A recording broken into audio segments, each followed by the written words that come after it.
Where did you go when you left Auschwitz? When I left Auschwitz, they walked us for 4 or 5 days in January 1945, and whoever got sick or weak, dropped out, got shot right on the spot on the road.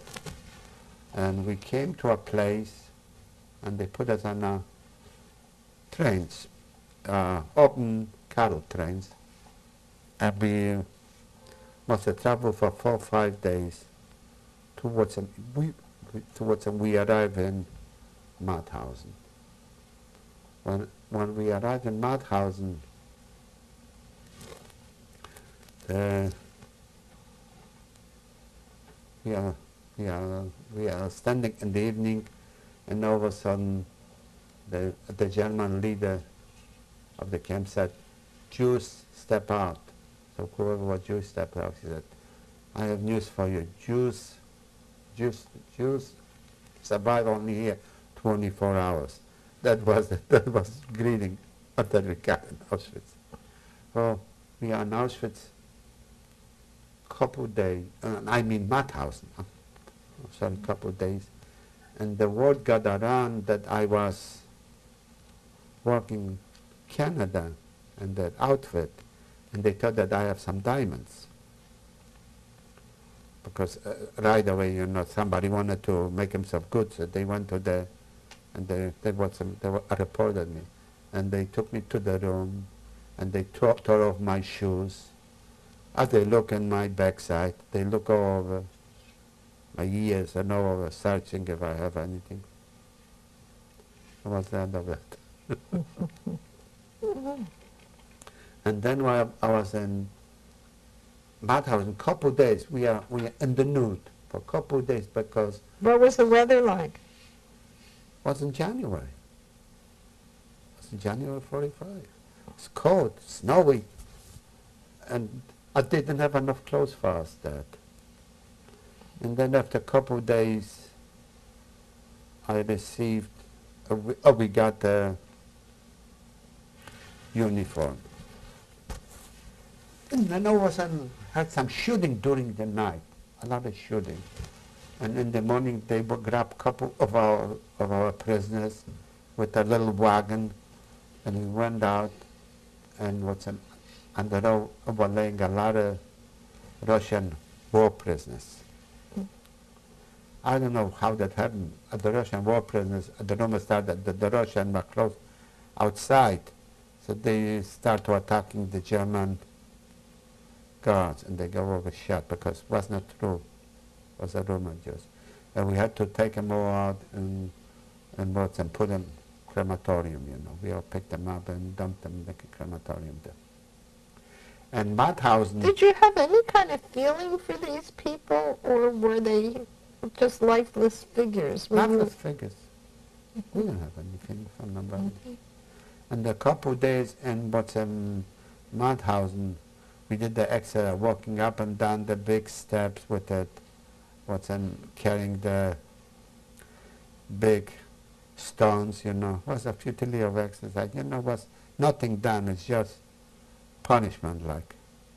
Punishment for something, or just punishment? No, just to make your life difficult, because wasn't anything to do there. So just to keep you occupied. How big were the stones? Oh, they were big. I don't think I could ever have done it under any other circumstances if I wouldn't have the fear of my life. If you fear, or you could think that you couldn't do under normal circumstances. What would happen to the stones when you got them to the top? Nothing. Oh, we put them down there, and then somebody else bring them back and forth. But nothing done. It just was a play. Did anybody ever drop these stones? Oh, yeah. What happened if they dropped a stone? They got killed. They got killed. Did the stones ever fall on somebody else? Oh, yeah.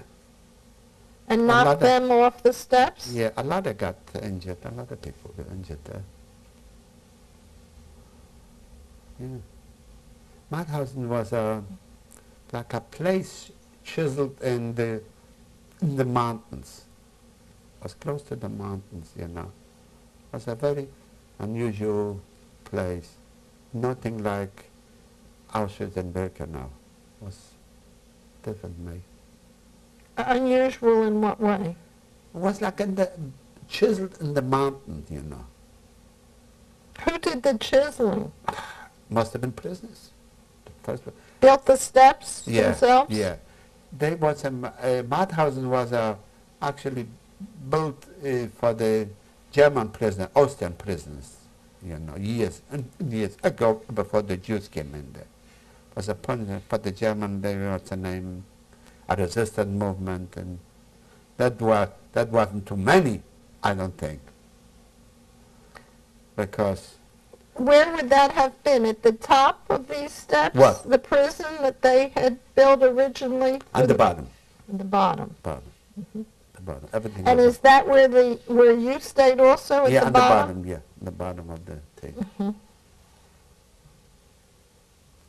And then they just left these big stones up there, and they would send other people up there to bring Up them and down down, again? you know, up and down was not unuseful purpose for the thing. Not that I see it then. Maybe before that was some kind of useful thing. Just at the same thing, like I was moved laid down to Gusen too, and they would build a tunnel in the mountain because they wanted to save from the bombardment of American planes, and they have a Messerschmitt factory there. We used to put planes together, but couple parts of the planes were missing because the part of the plane that was missing was in another part of the country, was already taken over by the Russians, you know, somebody else. So we just put the planes together, and then we had to take them apart. Put them together, take them apart, just to keep us occupied, because no plane ever left from that Messerschmitt factory that I was working. How long were you in Mauthausen? Mauthausen alone, Mauthausen Gusen was actually at the same thing. It was just a part of Mauthausen Gusen. But I was from January, the middle of January, or late January 1945 to May 5th, 1945. Mm-hmm. What were the accommodations where you stayed like? Awful. Was even worse than Auschwitz. And another thing, they were bombarding it all the time. The English during the day and American at night. And every time, we have to run out of the barracks and in and out. We hardly ever got sleep. We hardly ever had any sleep because I was bombarding it all the time.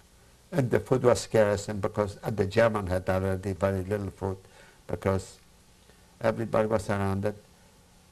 I was liberated May 5th. My sister in Bergen-Belsen was liberated a month before that. This was at the last, with my luck, that was the last camp that was liberated from all them camps. We are so far in the Alps, in the mountains. That was it was the last camp actually liberated. So it was scarce of everything. But the main thing is, when we are in the camps, we walk twice a day to the factory. And we walk to two little towns. And all of them... You're talking now about when you were in Gusen and walking to make the airplanes. Yeah. Yes. We're in the camps, we're going to the factory working. So we had to walk through the little two camps to get to the Messerschmitt factory. And the townspeople were spitting at us. The older women throwing stones, the little kids spitting at us. And they were not German, they were Austria. In Austria, it wasn't German, because Mauthausen was, and after the war, 2 days after the war, they denied knowing anything about the camps. They didn't know anything about it. like nothing, nothing existed there. When you were working in Gruson, where were you staying? In the same place that you stayed before Yeah. from Mauthausen? No, no. They moved us from Mauthausen to Gruson. How far is that? Couple miles. Ah. Couple miles, 2 or 3 miles. But they was considered part of Mauthausen. When they talk about liberation, they don't talk liberation of Gruson, the liberation of Mauthausen was at the same time. Was the main camp. And how would that have compared with Auschwitz?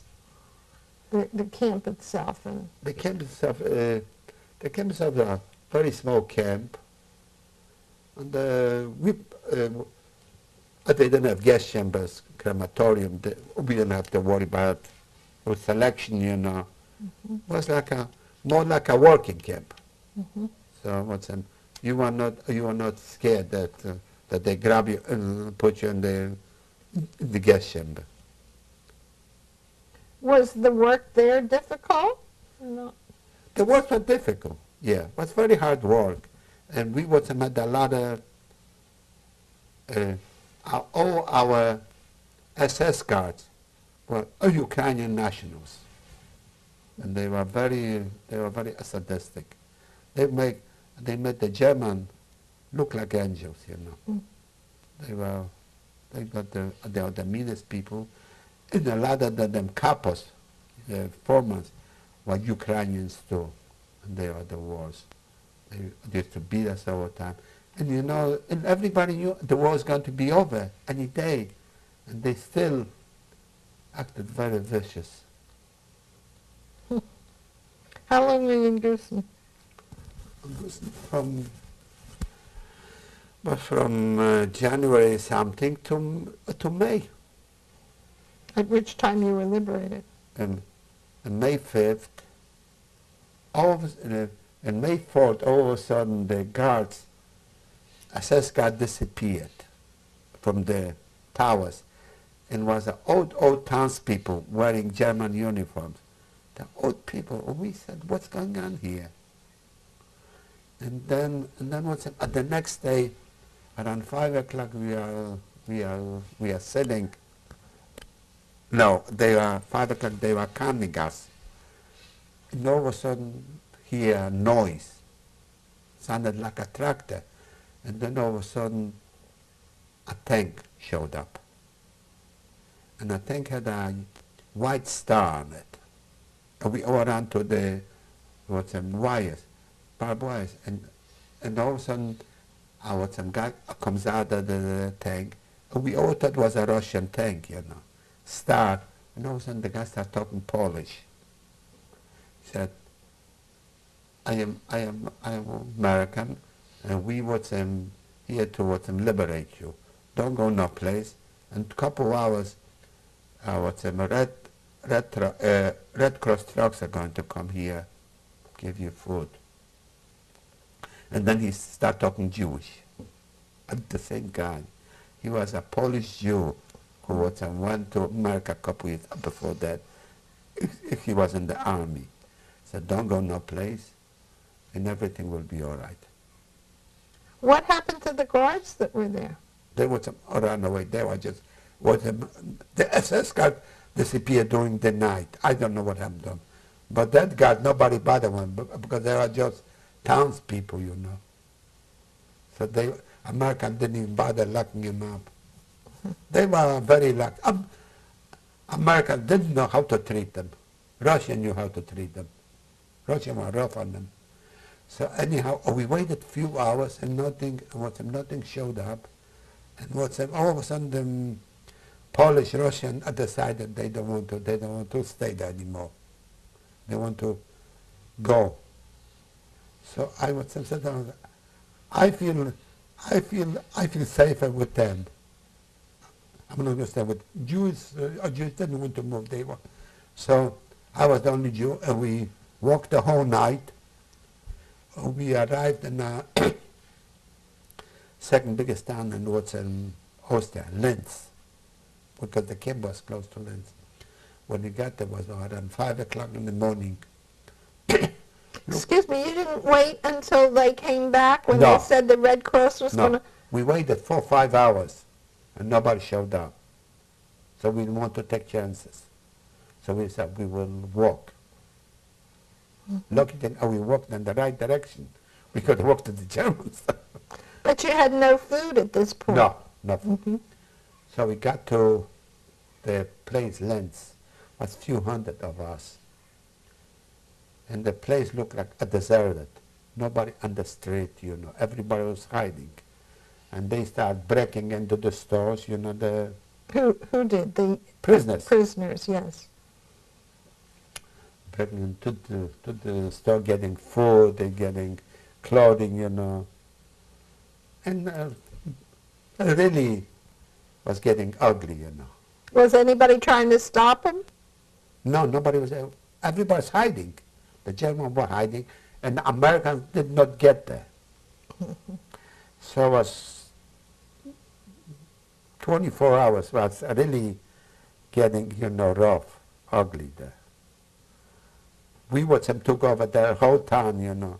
And a lot of them prisoners took, you know, want to get even with the people, the German and all that, you know, really was getting rough, tough. And then all of a sudden, the next day, Americans showed up with the little jeeps. And on the jeep, they have mounted a machine gun. And they were handing us candy and come on, come on. Oh, we didn't want to go, they would grab you anyhow. They would line, got us all off the streets, and they put us in a DP camp. Because we tore the town apart, you know. So I was in the camp, the Polish camp, DP camp. Nobody knew that I was Jewish. And then a couple of days later, heard about Jewish camp, you know, at DP. And I just... Well, who was in the camp when you came to the camp that they didn't know? Nobody. It was empty. Empty. Yeah. But I was with the Polish prisoners and the Russian. I was the only Jewish guy. But then when I heard about the Jewish people, Jewish prisoners being, so I went over there and let me start. I was in the camp, Polish camp, DP camp, and all of a sudden, one of the worst guys, a couple, gypsy, he was killing prisoners like flies, and the guy was so dumb. All of a sudden, he started walking by with a woman close to the camp. So, couple guys caught him, and they beat him up pretty bad, and they brought him to the camp. And the commander of the camp was a American captain, Jewish guy. So when we brought him to the camp, he said, "Dummies, what did you bring him here? I don't need him. If you bring him here, I'll have to arrest him, put him away." He said, "I never saw him." He walked out. And then they took care of him. Killed him? Just beat him up, beat him to death? I who hated him, I could not take it. You know, all of a sudden, it was amazing. All of a sudden, when the English captain was talking to us, was in the first floor, bottom floor room, and the window was open, and everybody around watching what was going on. All of a sudden, at the gypsy, at the couple, realized was something going on, and he turned around, he pushed two guys over, he jumped through the window, and all them people, and he just ran away. And we started chasing him. And he was such a fear that we couldn't catch him. It was close to our forest, and all of a sudden, couples came out of the forest and they tackled him, and they caught him, and everybody hated him. So they would say, "Are you going to hear that?" Yes. So they would say, tied his hands. They stripped him naked, and a guy got on a horse with a piece of line, you know, and just dragged them on the ground. Dragged them for 15 minutes. you know, and I thought that that will do. Everything was, everything was out already. He, he didn't want to die. And then they would finally would beat him with a rifle and then they burned him. But whatever he got, he deserved it. He deserved. This is the only one that we would corrupt to. But he was so dumb. Walking the next day after he did all the thing, he knew the prisoners are there. He was walking with a girlfriend. How long did you spend in this DP camp? No. I was a couple of days in the DP camp, and then somebody told me that 200 lodge women are in what's a Mauthausen. After the war was a DP camp already. It was not a concentration camp. American around it. So I decided to go back there. What was the name of the DP camp that you left? Did it have a name? No. Okay. I don't know. So I went on the train and drove back to Mauthausen and wanted to get in the camp. They won't let me in. I had to go see the commander and translate it and explain it to him that I was a prisoner here, and now I heard that 200 Jewish women survived. I said, I would like to find out if my sister survived.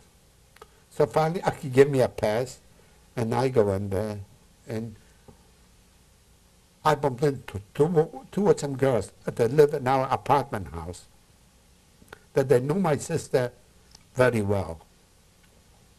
And I was said to them, do you know anything about my sister? She said, yeah. I'm very sorry to tell you that, but your sister died in Bergen-Belsen. She had typhoid. She was always sick, she said. All the time she was at the camp, she was always sick. She said, she finally died in Bergen-Belsen. So it wasn't anything for me to go back to Poland because I knew my father and mother got killed in Auschwitz. So I decided to go to Palestine. So on the next, I registered, and the next transport, they would send us to Italy. We came to a place called Modena in Italy. Modena was a military academy like West Point here, you know. And then we both stayed a couple of days, slept on the floors there. They were feeding us, and then they sent us to a place called Bari in southern Italy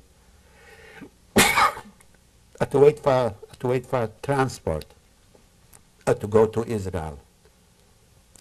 But in the meantime, I decided I wasn't. God bless you. I was in such a hurry to go to Israel, because I had such a good time. I was young, and I had to make up for the concentration camp. Mm-hmm. So I started running around Italy with a couple of my friends, and we are collecting money from UNRWA, Hayas, you know. We are making. You were in a camp at this time, or no? No. Yeah, Where were you staying? Private, traveling around. Where did you get the money to do this? We got money from the UNRWA. UNRWA is the relief organization after the war. The Joint, Hayas, you know, all them organizations was giving us some money. And we did a little bit black marketing, you know, too. And I didn't want to go yet because I want to live a little bit. How old were you at this time? 21. I like the Italian girls. So, I was running around having a good time. And also I was in a place in Milan, Italy. And a guy comes over to me and said, I saw your sister, Munich, Germany. I said, what did you say, my sister? And he didn't know that good. So I said, did you talk to her? He said to me, no. I said, forget it. Didn't bother. So a couple months passed by, and I was in Rome, in a Jewish organization there, because all them people meet and another guy comes over to me. He says to me, "I saw your sister." And I said, "Did you talk to her?" He said, "Yeah." Oh, he knew my sister. I said, "What did you see her?" Oh, he said, "Place close to Munich, Feld, I think, or Gauting. Gauting." And what's that? He said, she was a little bit sick.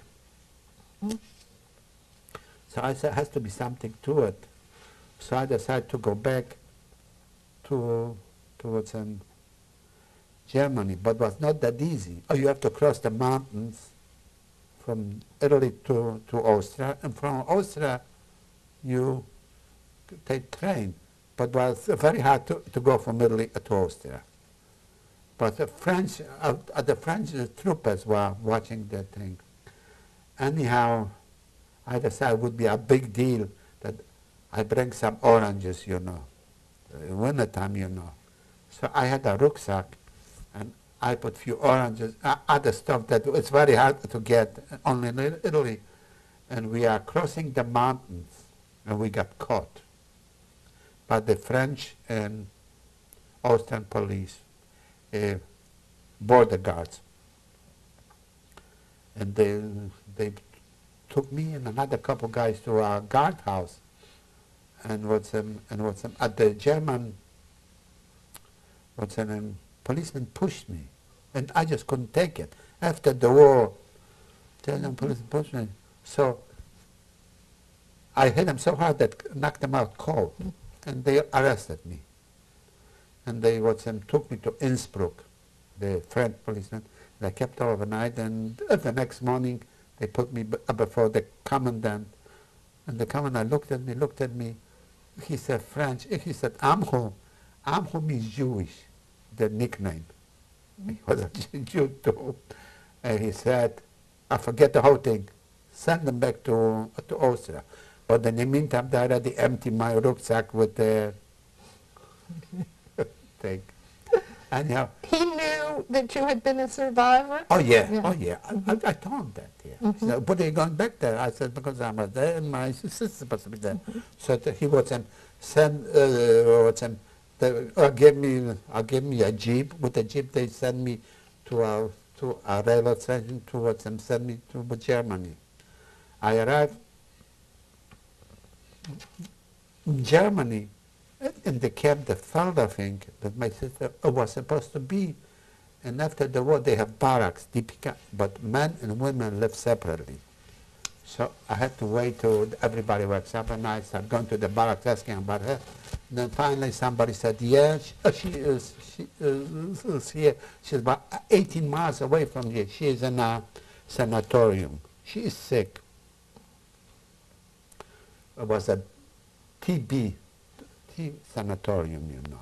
And they have guards there, you know. The patient could not go in and out, you know, because it was disease.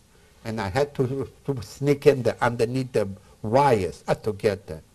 And then somebody pointed me to her room. And I was very filthy for all them days, being a prisoner and going to the mountain. And I knock on the door, and it's an older woman. And she looked at me, and I said, "Is Irene Zucker here?" She said, "Yes."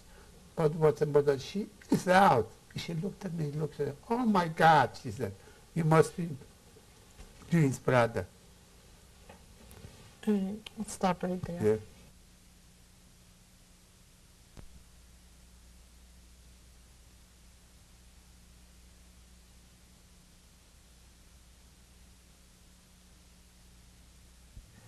And we were up to the point where you were about to visit with your sister in the sanatorium.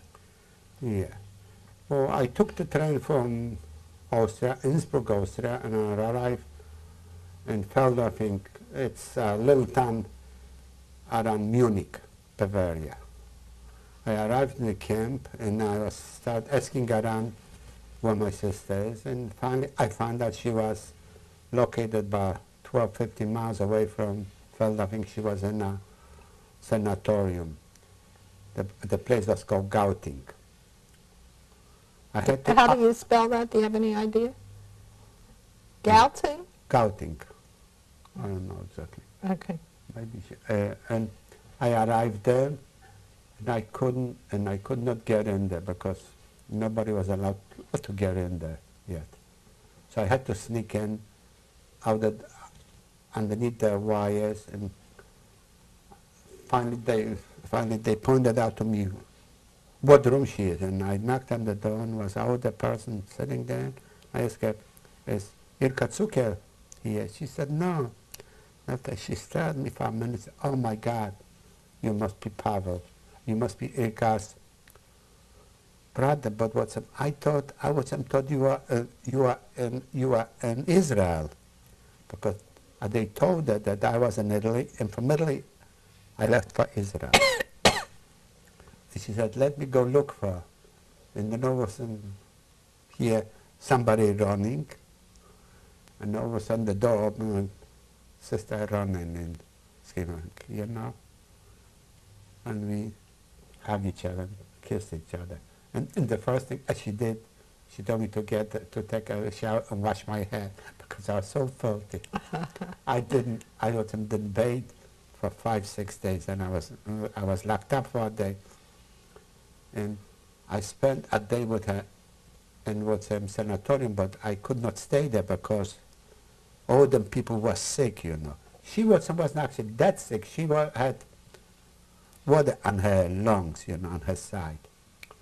So she took me with her, we went back to Feldafing. And she knew a few people there.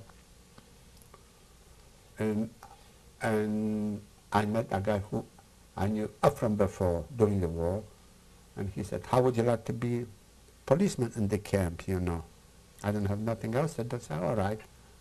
And I became a policeman in DP camp. And then every week or so I was going to visit her in Gauting. And after a few weeks, she got better, and they decided to ship her to a little town, beautiful little town in Germany, but very Southern, the name was,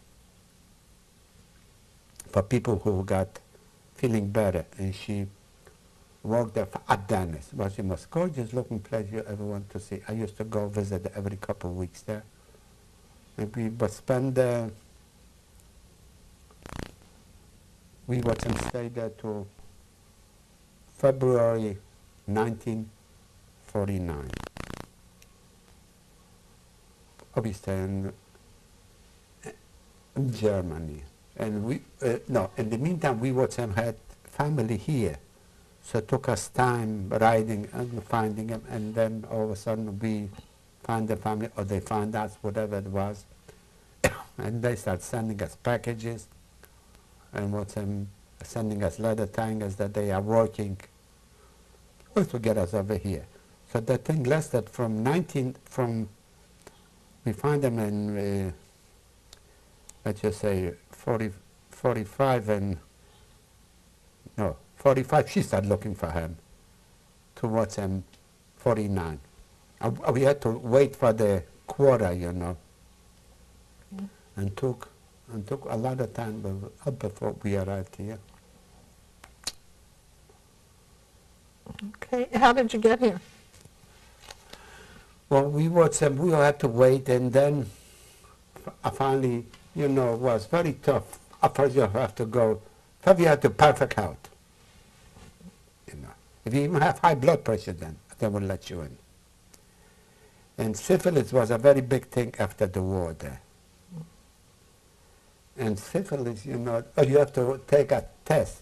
They thought, Wasserman test, they call. Every 6 weeks you have to have a blood test. Because if you catch that today, it takes 6 weeks later. So every 6 weeks, I was ordering for the test. My sister was always kidding me. I will never make it. I'm surprised. So anyhow, we waited, and then our time came, and we left Munich, and we wind up in Bremen, Germany. Bremen is like Hamburg, what's in the harbor place.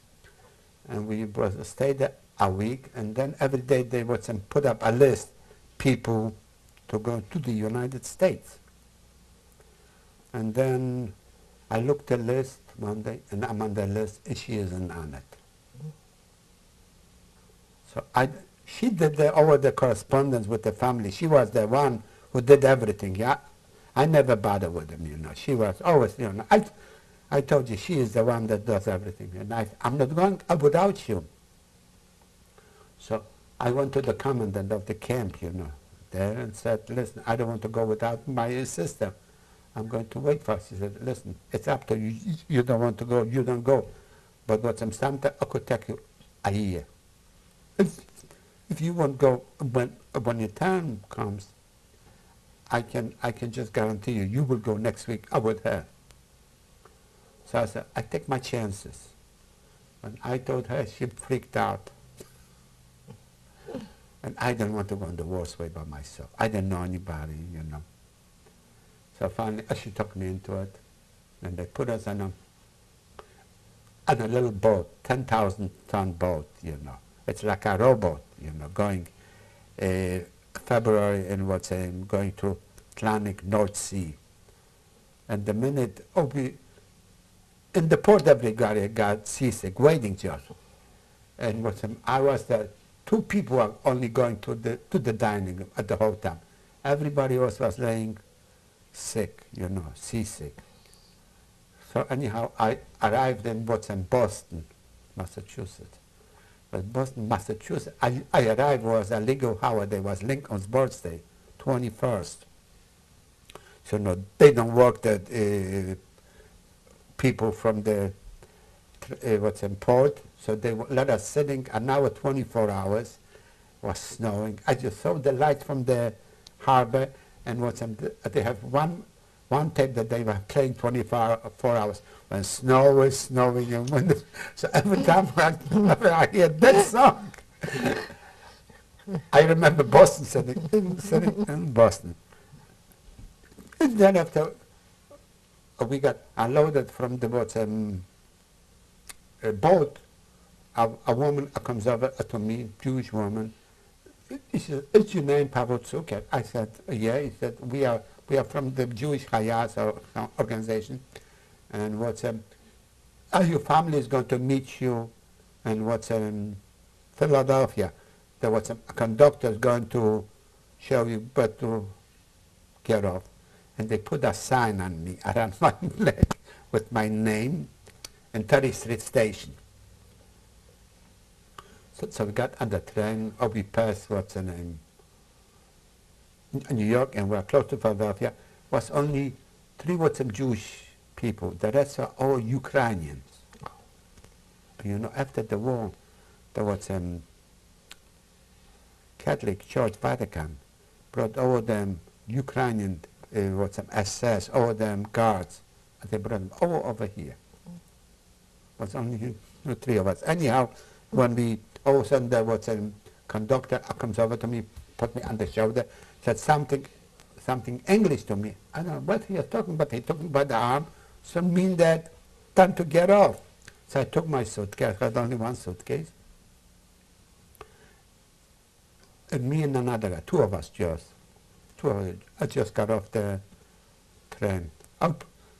We stay on the railroad station train, and we're waiting, and all of a sudden we see a group of people. One of them was a very elegant looking guy dressed, and then another one, little guy, walking, and we were kidding. Richard belongs to you, Richard belongs to me. The one that was Irv's father, the little guy, you know. He came over me. When he got close, I knew it right away was him because he looked just like my father. This was your father's brother? Yeah, Irv's, yeah. And he took me downstairs, the whole family waiting, everybody. Irv was driver because he was maybe 16 years old. And this is the son. Yeah, Irv, okay, yeah. And they bought some 29 in Clifford then, Strawberry Mansion. And they took me to the house. And we had a big party and we talked and we talked. I could not speak English and they had to speak to me Jewish or my cousin and everybody. And then about 10 days later, we had a notice that my sister's coming.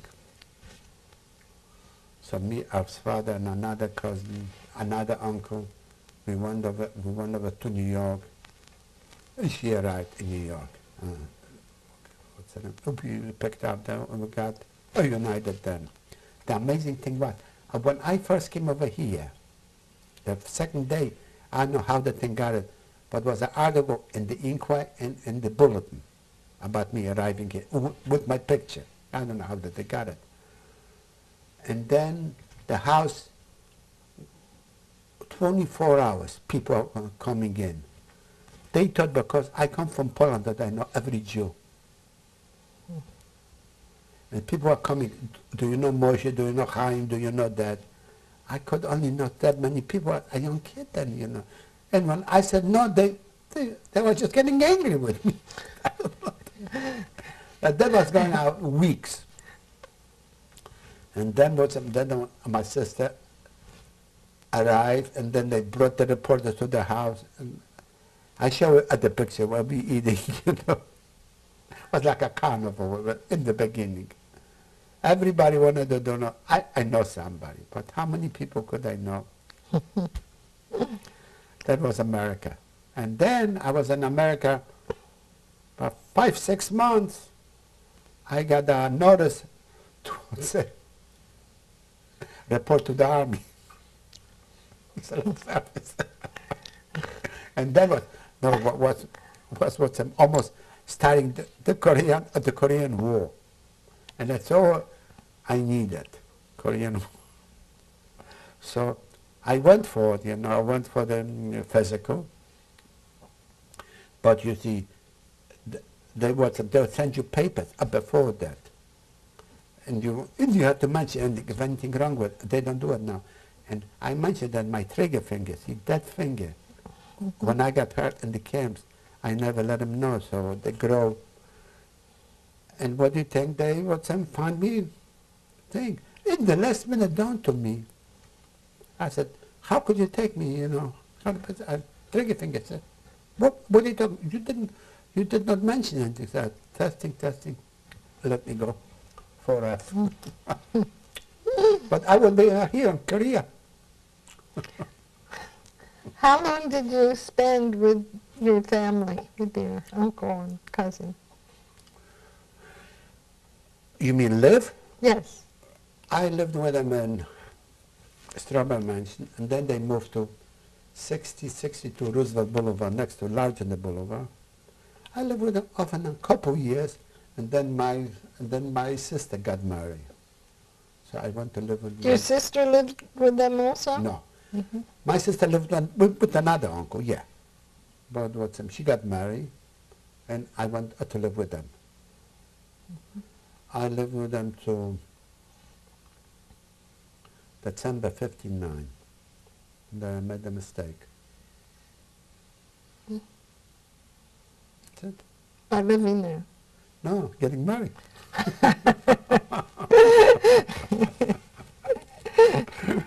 Were you working?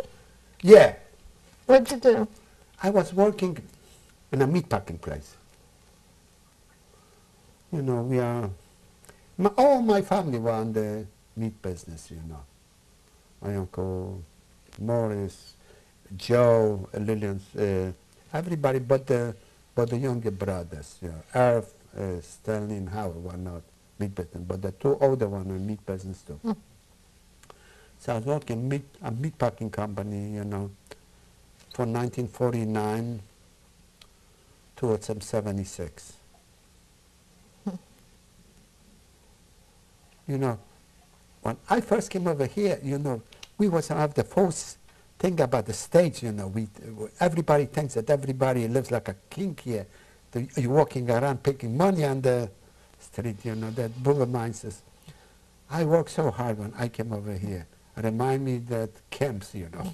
I work in a meatpacking place. I really work hard. And then you went, at what point did you go off on your own?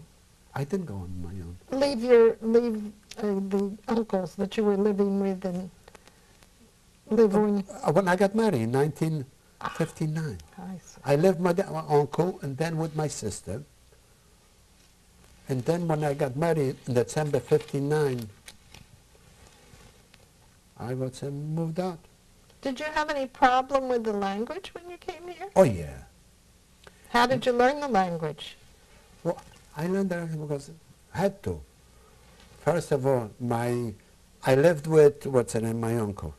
And he had 3 young sons, Irv, Stanley, Howard, and they only spoke English. My sister spoke English. She learned English in Germany. She would never answer me Polish. She said, you have to learn. So I didn't have much of a choice, and I had to speak English, but it's not easy. If you come that age here, it's not easy. And then I was going to my uncle enrolled me in the night school, Ben Franklin night school, on Broad and Green, and I was going there to school. And then after we moved here, I was going to Frankfurt High. I went to the schools at Ben Franklin, Frankfurt High. And this is why I was learning English, because I tried not to speak Polish, but if I could help myself. Did you go to Frankfurt High in order to learn English, or did you go there and graduate as a student? Too, yeah. I see. Yeah. Learn English and get the degree. Did you share your experiences when you came here with your family as to what happened to you in the camps? What family are you talking about? Your uncle and your cousin? Yeah. But you see, you can share so much, but after a while, I don't believe that happened. So how could other people really understand? Like a person said, was that really bad? Were you really hungry? To them, I'm starving means that they need to watch either a movie and they want to eat. They just can't understand being hungry. It's very hard for somebody who never went through it. They can shake and they can emphasize with you, but it's really very hard to really put themselves in their position. Like sometimes I would sometimes was a bad dream, that the thing never happened.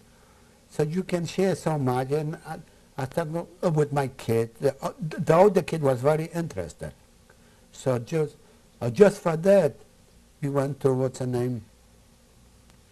just for that, I took him back to Poland, and we went to the camp, show him the barracks that I was in, show him the gas chambers, and all them places. And what was his reaction when you took him back?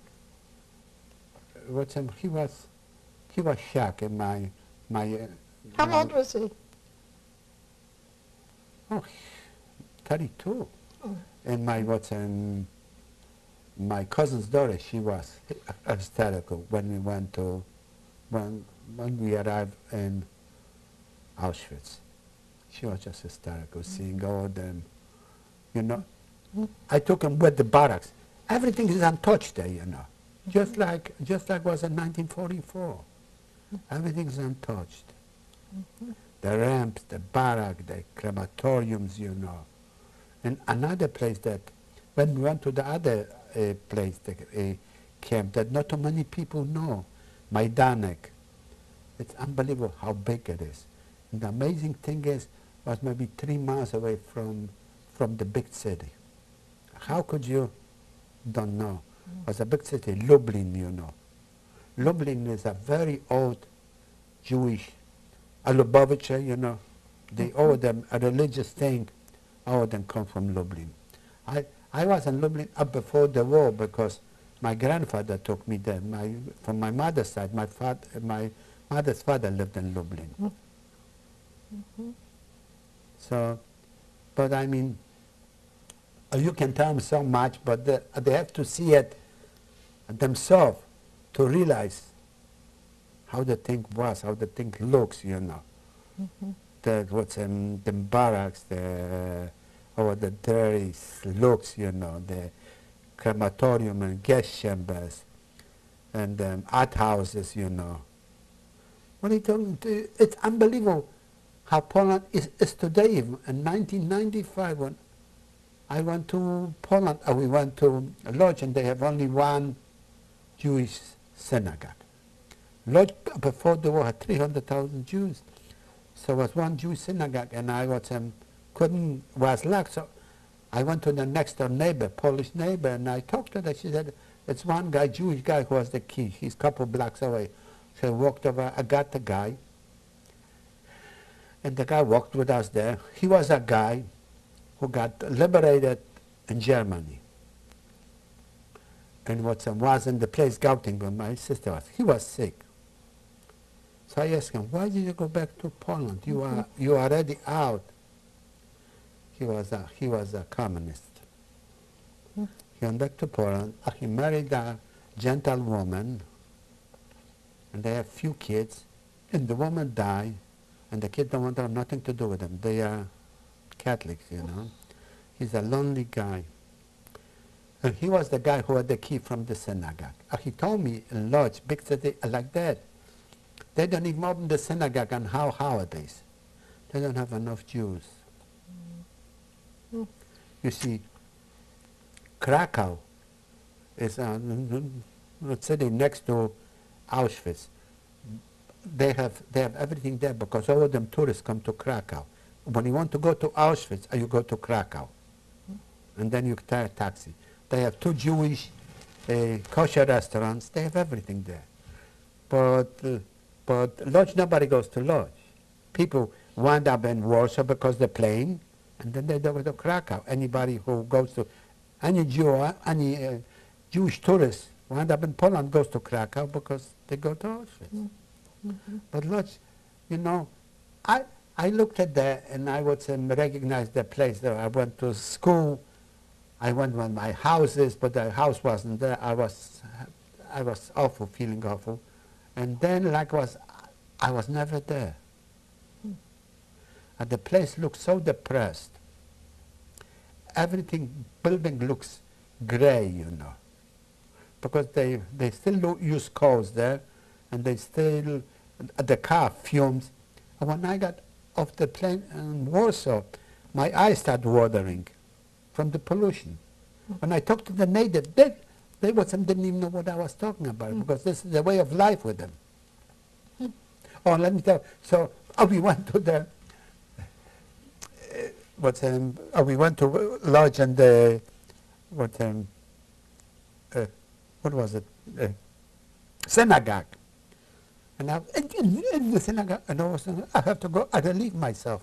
So I asked the guy, "Where do I go?" He's outside. 50 years after the war. They had no bathroom. No, there was like a little thing, and you have to stand. 50 years after the war, nothing changed there.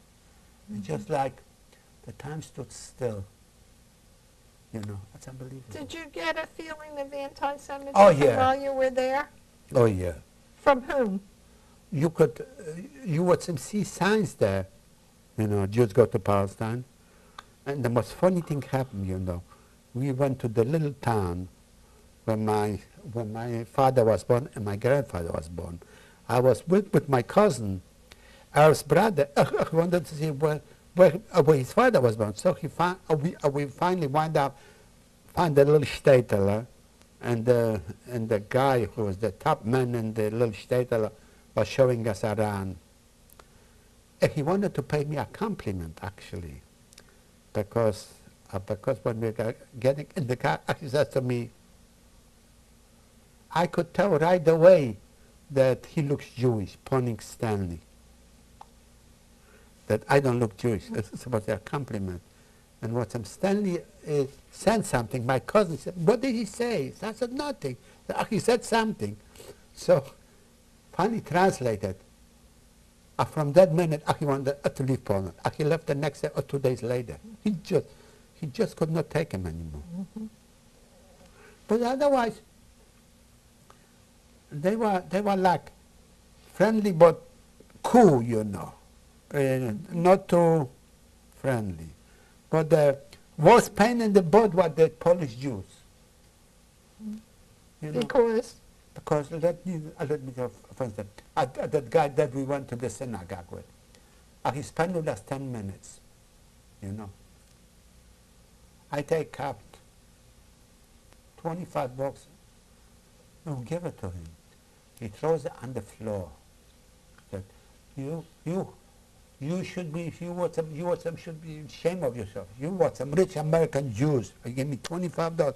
$25 is like a month's wages there. So I pick up the money and I said, oh, you know what, I'm putting back the money in my pocket. If you want to be rich like me, American Jew, you had your chance to come to America. You could work like a dog like I did and be a rich American Jew. That's something. But we are working in Krakow. We are a day. Krakow is a beautiful city. So we want to go to our old Polish, what's the name, castle, where all of them Polish kings and laying there. So I don't know the direction, so I stopped a young Polish guy and I asked him the direction. And then I turn around and talk English to my people, my cousin, my son. So the Polish young guy said to me, oh, you know what? It's a holiday today. I don't have nothing to do. I like to practice my English. We're going to try to learn English. How about if I tag along with you and show you around? And he spent the whole day with us, showing us around. And I offered him money. He got insulted. He got insulted, a Polish guy, yeah. And so he said, I just did it because I want to be helpful to you, because you were some Jewish and what some, I want to, he was insulted. He wouldn't take no money. We just went to a cafe and I bought him a beer. But he wouldn't take, we went to the first time we arrived in Warsaw, we decided to go to services, Friday night services. So we got to service, amazed by 100 people there. They brought a Jewish Israeli rabbi, because they don't have rabbis in Poland. They have to bring him from Israel. And but then all of a sudden realized it was only 2 native Jews, Polish. And the rest was tourists from America, from South Africa, from all over the place. And you know, one of the rabbi's helper comes over to me, he said, I have to tell you something. Or your wife, or your daughter, or whoever it is, was my cousin's daughter, has to go upstairs. There was only one woman, they wouldn't let her sit downstairs. She said, downstairs. And in the middle of the services, the guy comes over to me, said, when nobody watches me, in the middle of service, Shabbos, could you give me $50? In the middle of services. How did you respond? I gave him some money. We'll stop there.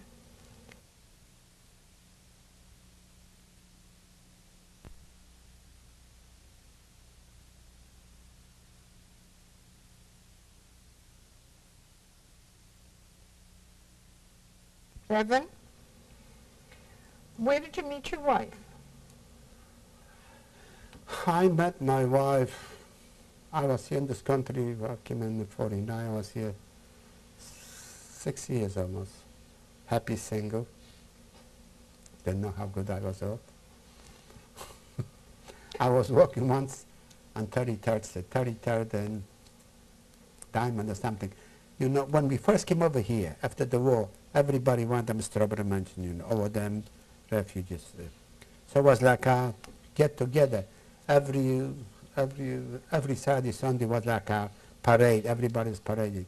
I was walking there and I bumped into a guy that I knew from DP camp in Philadelphia. He was with his wife and a very good-looking young girl.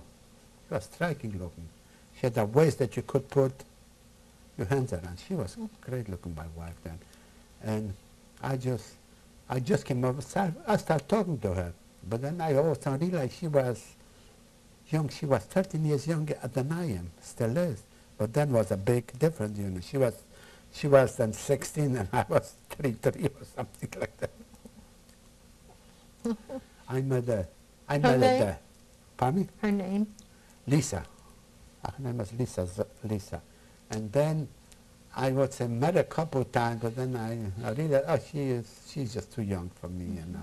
She invited me to her 16th birthday party, you know. I didn't want to go there because all them little kids.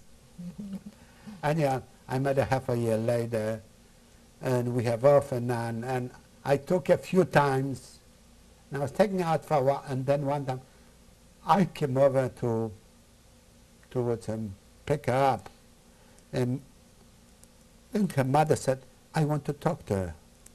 I said, yeah, what is it about? What kind of intention do you have about my daughter? I just picked her up myself and walked out. I didn't see her for a year, but her friends start talking to me, she's sick, and she upset, and we start all over again. So we had off and on. We got married in '59. Was she a survivor, your wife?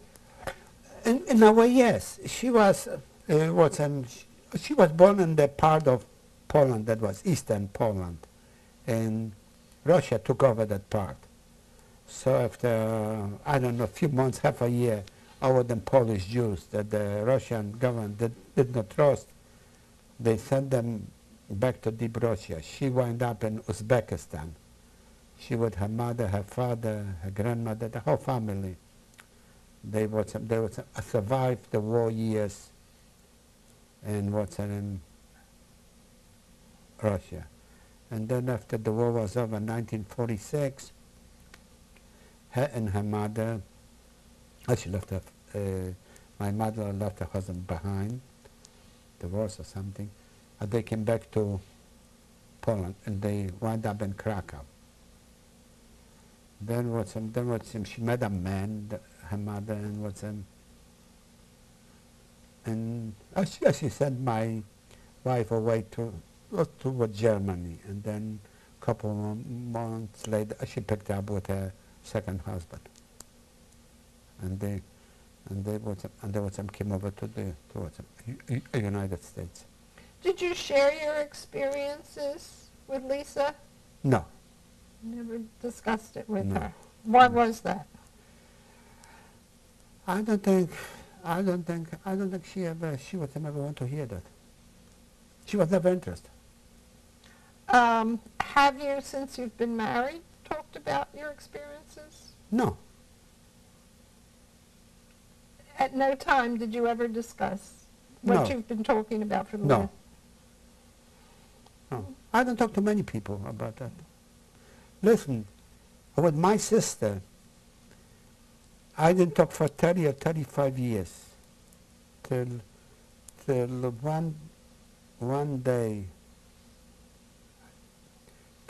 day she start talking about it to me. I was really surprised because we never talked about anything about the camps, about our parents. You know, we never talked till a couple of years back, till maybe 6-7 years ago. She started talking a little bit about it. She said to me one day, I was born in 1949 when she came over here.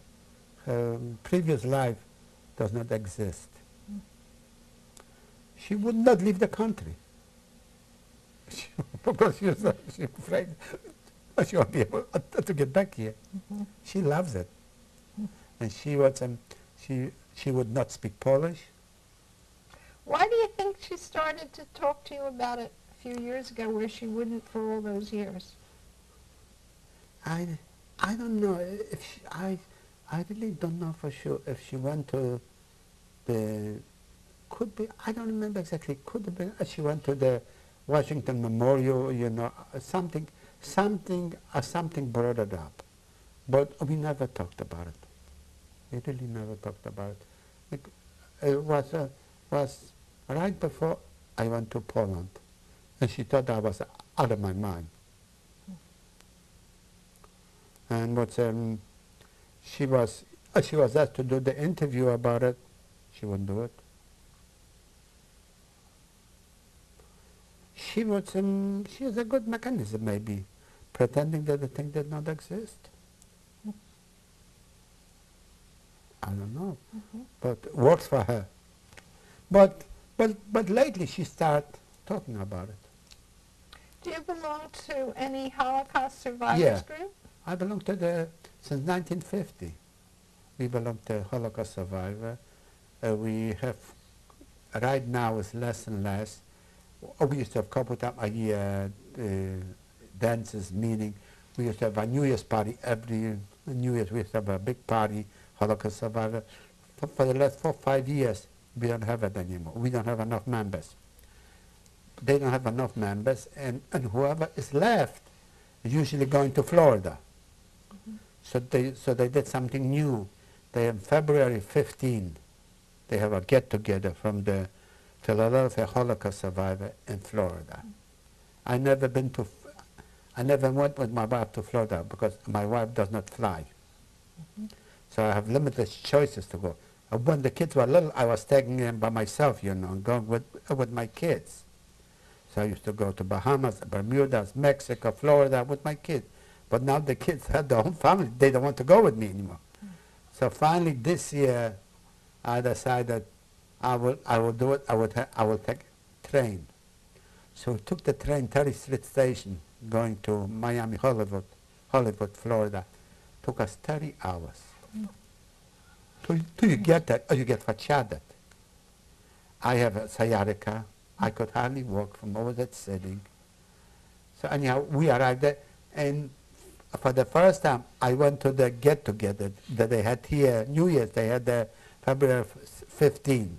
So I saw a lot of the green survivors that I didn't see for years, because a lot of them, older ones, moved there. They don't like the cold weather. I hate. My son says to me, "You're the only person that goes to Florida for 2 weeks who hates the heat, who hates the sun."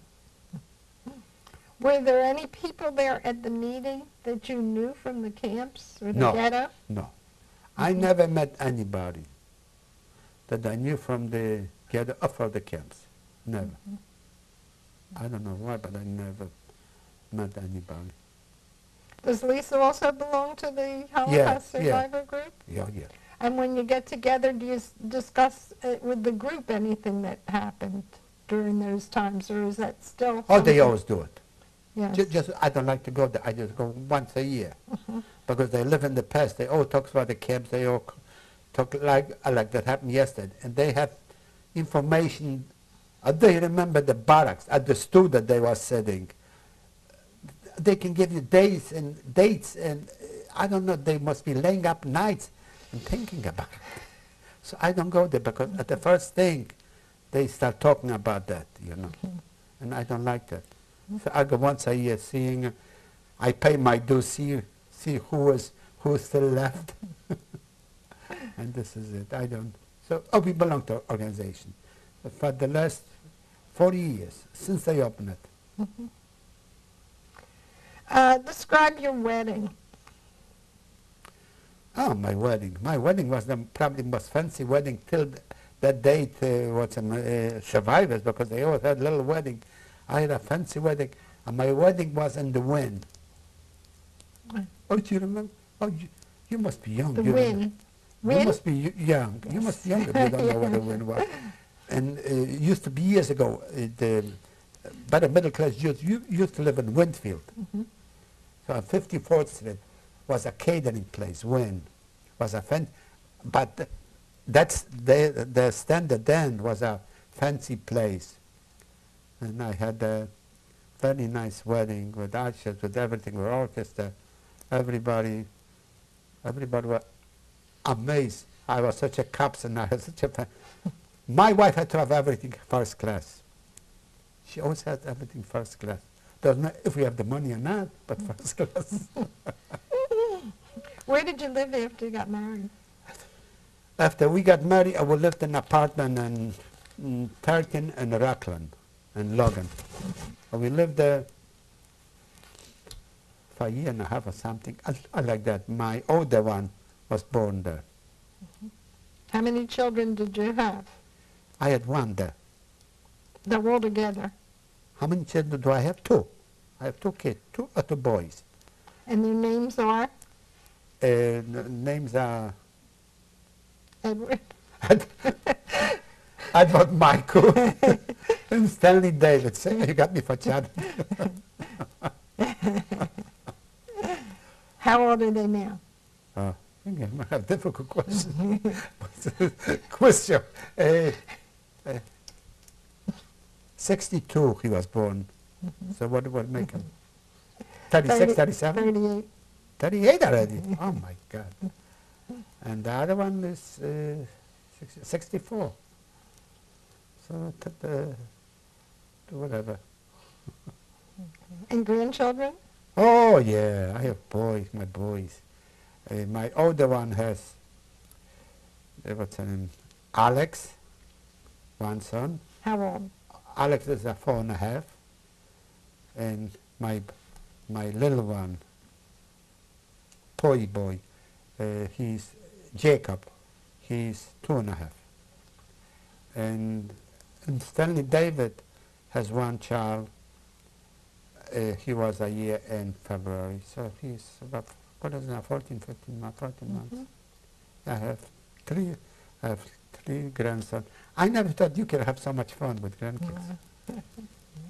Because I was never crazy about kids even, you know. I could have been perfectly happy going through marriage, not have kids, but I had a great relation, a great time with my both sons, and I have a great time with my both grandsons, my three grandsons. What do your sons do for a living?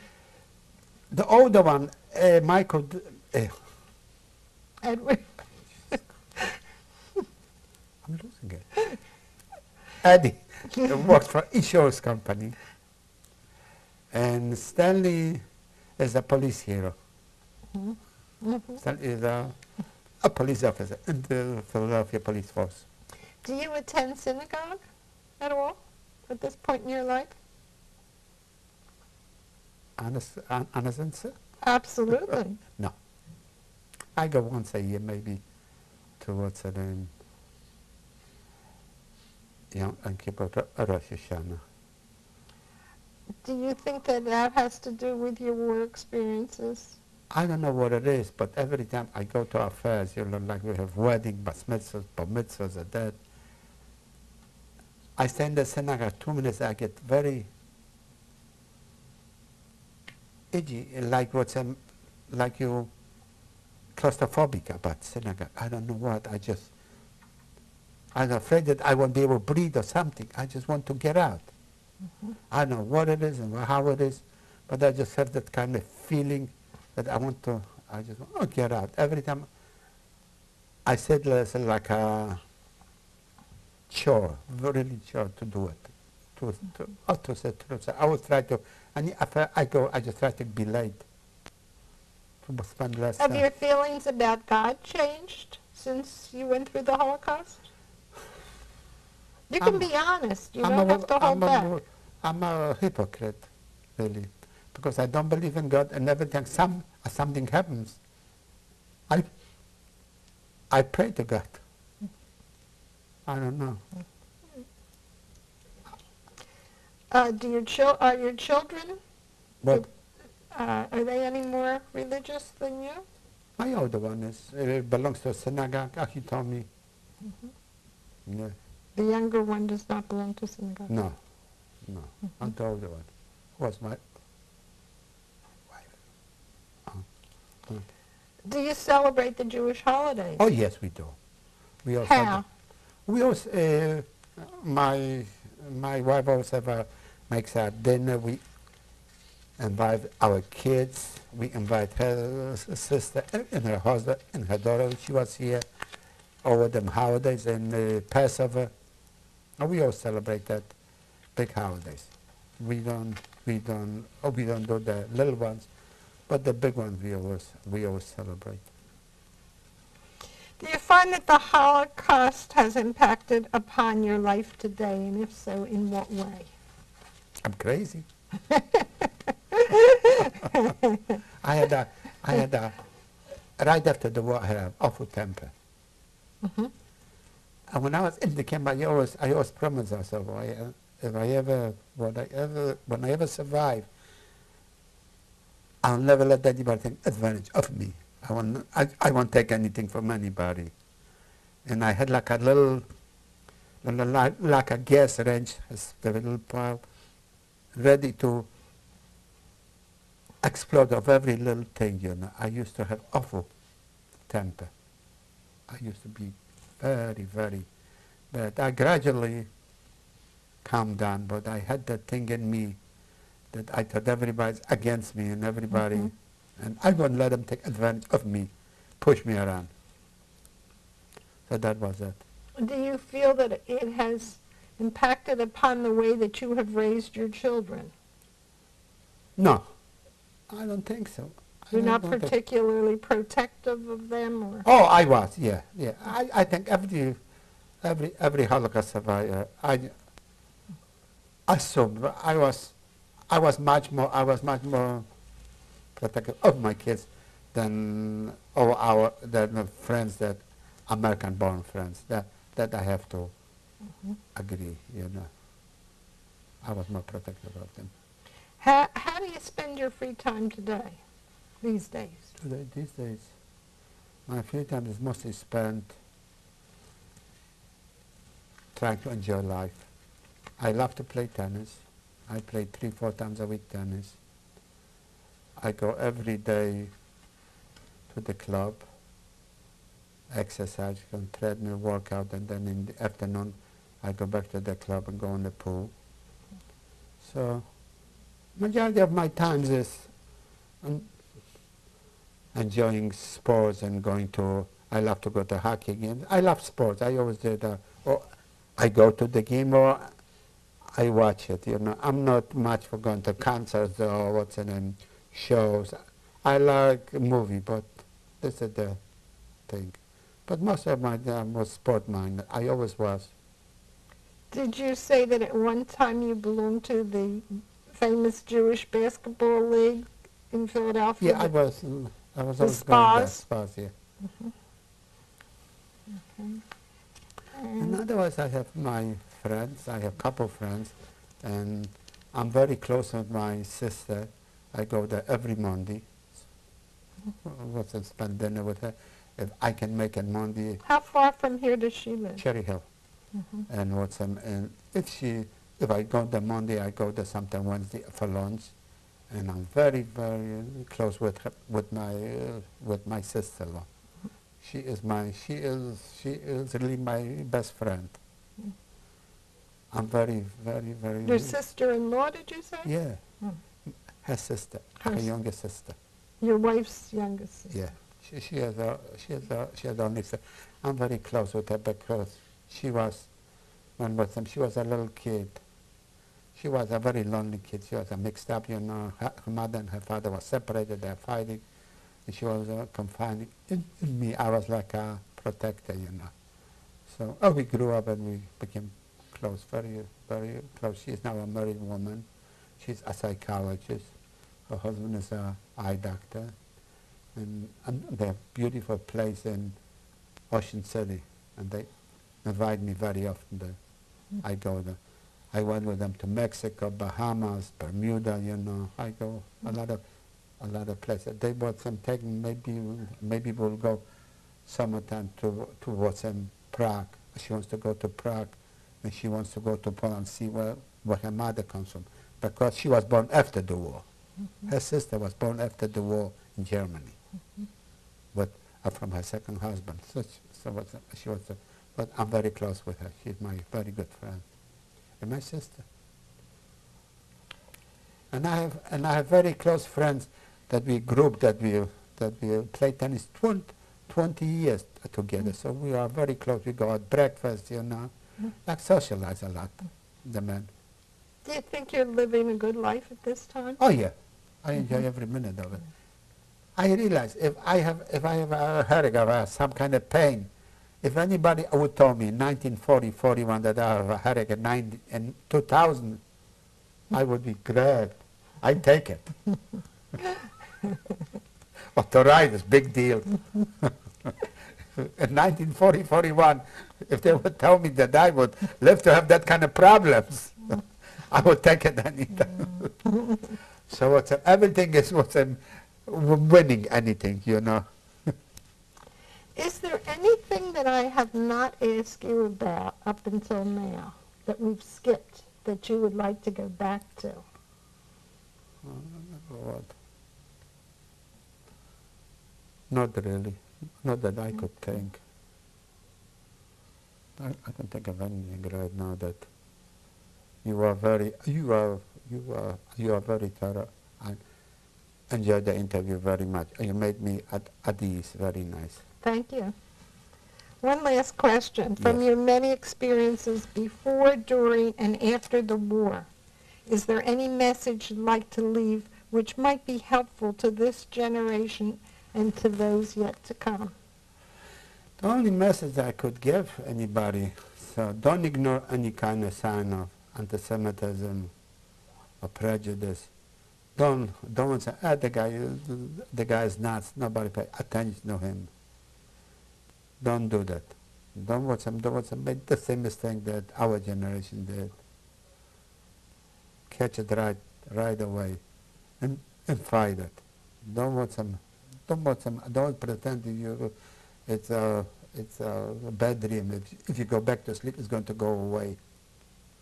So always, if you see something, do something about it. Fight it. Don't ignore it. That's the only thing I could say it. Maybe we would have done something then. The thing like that would not happen. Thank you so much, Mr. You're Zucker. welcome. That was a fine interview. We appreciate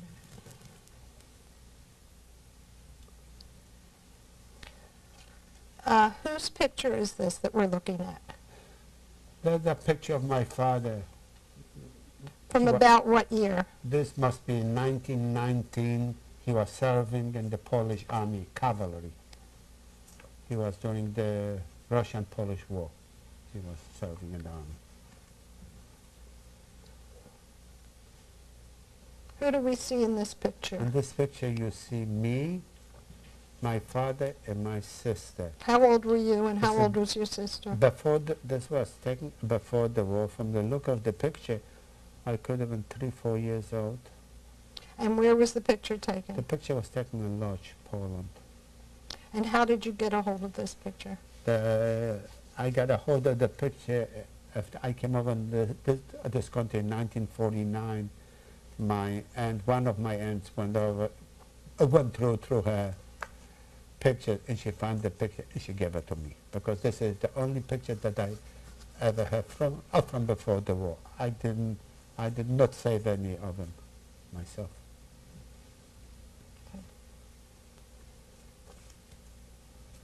Starting at the left. Left, okay. That's the picture of my sister. The picture was taken after the war. Could be in 1946. And next to her? The picture in the middle is of myself. When you were about how old? I must have been 13 years old, but before the war. The picture was taken in Lodz, Poland. Right before your bar mitzvah? Right before my bar mitzvah. And the picture to the right? The picture on the right was taken in 1945 in Rome, Italy. I was in the Jewish committee making out papers to go to Israel, to Palestine. Was it some kind of passport? I see a Yeah, stamp. passport, yeah. Okay. This is What is this a picture of? This is a picture taken when I went back to Poland in 1995. This is the picture of me standing in front of my public school that I went to before the war. What was the name of that school? It's no name. Okay. No, it wasn't any special name. Where are we here? we are here. This is in 1945 in Lodz, Poland. This is only one existing Jewish synagogue in Lodz left. Nobody else has left. It's just the one Jewish synagogue, and they hardly open it. They just open it for tourists, tourist attraction.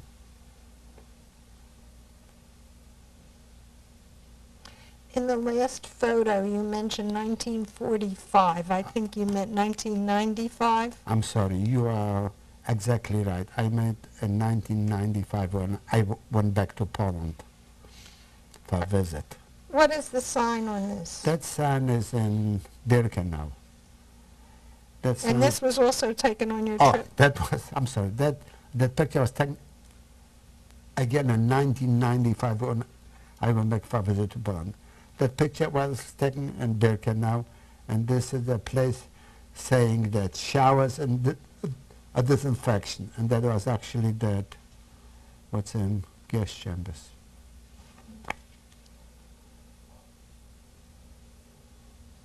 Who is this man? When I went back to Poland in 95, we went to Warsaw, and we were told about that Jewish person who was supposed to be the oldest Jewish survivor in Poland. We went and met him, and he was in his good 90s. He was hiding during the war, and he survived the war that way. And he lived in a horrible condition. And it was actually a shame the way he lived. At this point in 95, he was still living in... Horrible condition. The toilet, he didn't have a toilet paper. We had to use newspaper. What is he holding in his hand? He's holding in his hand a book made by the German government saying the oldest Jew in Poland. The German government was interviewing him. But the way he lived was a crime. He lived in one-room apartment, didn't have a bed. He was sleeping on a sofa. When I want to use the toilet, I just couldn't sit. He didn't have toilet paper. We had to use a newspaper in 95. It was unbelievable. Where is this photo from? This picture was taken in end of February 1949 when my sister arrived from Germany. I was here already for 10 days, and the next day the family threw us a party. And this is a picture taken in the party, and it seems like she's feeding me a piece of cake. And the next day the picture appeared in the Philadelphia Inquirer.